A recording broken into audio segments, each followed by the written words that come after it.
Okay guys, ito naman batang 80s nyo. I-flex ko lang ang alaga kong pagong si Pong Pagong. Ayan siya guys. Oo, malaki na siya. Siguro mga 2 years old na sa akin to.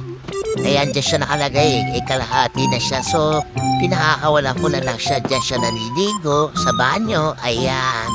Dyan siya tumatambay pag gusto magpa-presko. Ayan. Pero, alam niyo bang masunurin sa akin itong pagong na to? Tignan nyo ha.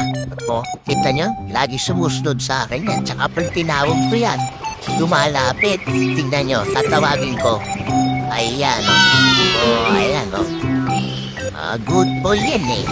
Good boy na good boy. O, di ba? O, mahamo rin eh. Simula ng bata ako, mahilig na ako mag-alaga ng hayop. Ayan, talaga nag-aalaga ako. Aso, pusa, ayan, pagong. Dati hamster pa nga, iba-iba, ibon, chongo, marami. Tsaka marami rin ako nakilalang hayop na tao. Joke lang. Nilalaro siya ng pusa, inuhuli-ulo, hindi mahuli. Yan na guys, tatawagin ko ulit, tignan nyo. Oh, diba, ang galing ng pagong, may utak din. Okay, thank you sa panonood guys ha. Until next time, ciao!